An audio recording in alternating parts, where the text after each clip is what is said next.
Populists want the government to serve the people rather than the establishment, and don't trust the establishment to reform without external pressure, so they make appeal to the people.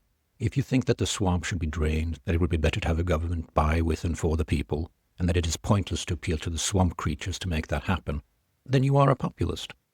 Populism is not an ideology, but a trait that ideologies and movement can have, both on the left and on the right. The opposite of populism would be trusting and endorsing the establishment, saying that the checks and balances are sufficient and doing fine. Of course, that's not an ideology either, but another trait that movements can have. I should say a few words on what I mean by the establishment. Institutions that depend on each other have a tendency to develop mutual loyalties. Corporations and universities want good press and favorable political treatment. Journalists want site access and to get interviews with politicians and other important people, while politicians want favorable press, campaign donations, and well-paying corporate jobs after they leave office. So they all treat each other nicely in order to be treated nicely in return, avoiding unnecessary costly conflicts. When a sufficiently large and diverse network of societal institutions play by rules of mutual loyalty, they are the establishment, and together they more or less control society. It is common for both government and opposition to be part of the same establishment. Over time, the establishment gets more organized. Consider the growth of the lobbying industry, or organizations like the Bilderberg Group or World Economic Forum, where the rich and the powerful discuss what to do with the world without any risk of accountability. Or the European Union, that was always a construct by, with, and for politicians and bureaucrats, rather than by, with, and for the people. Basic populism simply wants to replace the swamp creatures with new staff and adjust the policies. And that can be a big improvement. But the swamp is produced by the rules that shape it. If you merely replace the swamp creatures, the rules will in time reshape the newcomers into new swamp creatures. It is even common that the newcomer adapts to the status quo, as Trump did in his first term. Bad populism lacks any grounded vision for how government should function. It may even advocate abolishing important parts like the police, capitalism, rule of law, and freedom of speech. There is a presumption that the default of human and societal existence just is, and should just be, sunshine and rainbows, and that it takes toxic structures to cause societal dysfunction. But the default is actually corruption and difficulty to achieve even the most basic collective action, and that it takes good structure to mitigate that, with mechanisms of accountability, distributed power, and checks and balances.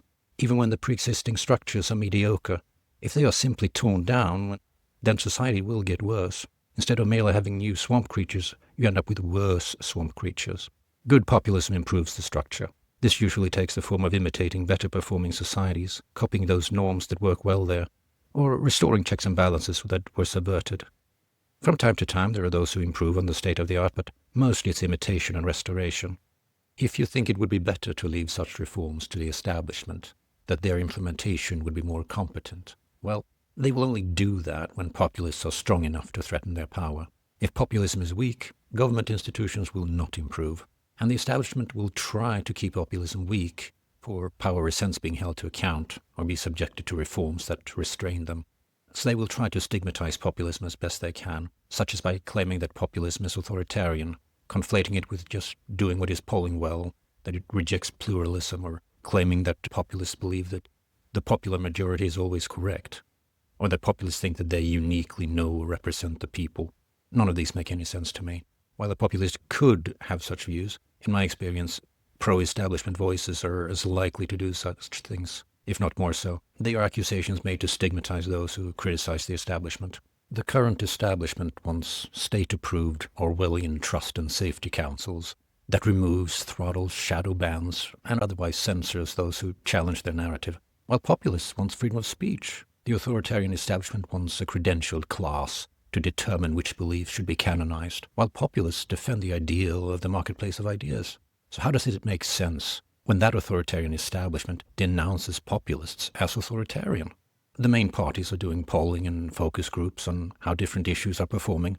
After the debate performance of Joe Biden revealed to the voters that his cognitive decline was too far gone, he was pressured to retire as Kamala Harris had better chances in the polls. But nobody referred to that as populism.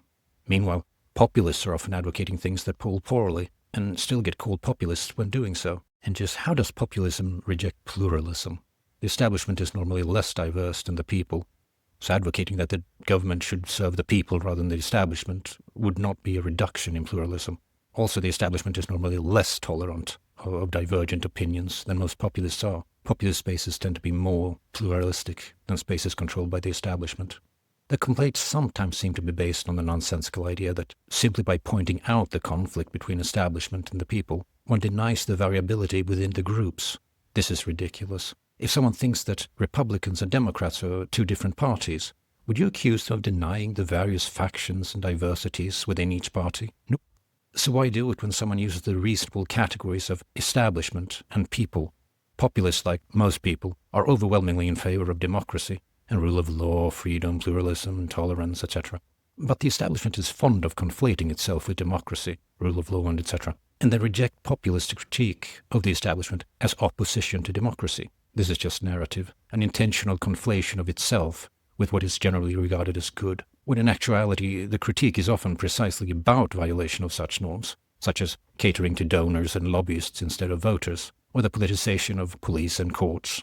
And since populists criticize governments elected by the people, they clearly think that the people not only can choose poorly, but that the people do so, and populists try to persuade them to vote better, to vote the establishment out of office.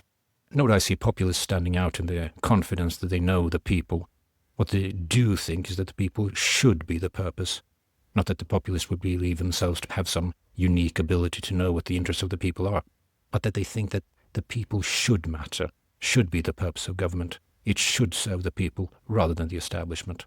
Still, it is the norm for weird accusations to be made against populists, accusations that are so weird and unfounded that they should reflect on the accuser and not on the populist. But the establishment doesn't like being seen and criticized as an establishment and has enough discursive power to push its narratives, and so they make whatever objections they can get away with. Another angle is to falsely present populism as a rejection of competency.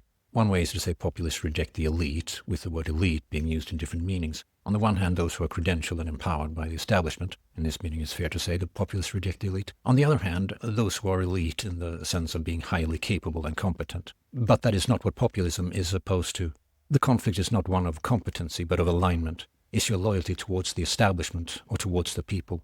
Well, at least there is a correlation here. Populism does have a competency problem. The establishment can offer high salaries and recruit those who are highly credentialed and competent, who can later go on to have more profitable careers in companies they have treated favorably when they were in office. Corporations and other institutions who are willing to pay high salaries for those with competence and connections rely on getting along with the establishment. They don't want to get embroiled in pointless political conflicts that will lead to not getting permits they need and juicy government contracts. So they avoid hiring those who rebuke the establishment, the populists. So those who hope to get high salaries working for some company will avoid conflict with the establishment. It would harm their earning prospects.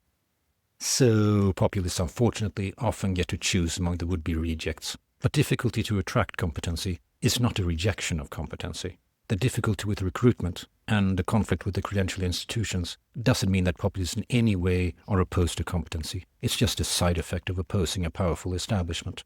And when populists starts having a shot at power, it is common that recruitment gets easier. Please let me in the algorithm know if there's a demand for more by liking, sharing, subscribing, or watching another video. Ceterum censeo paludum esse exoriandam.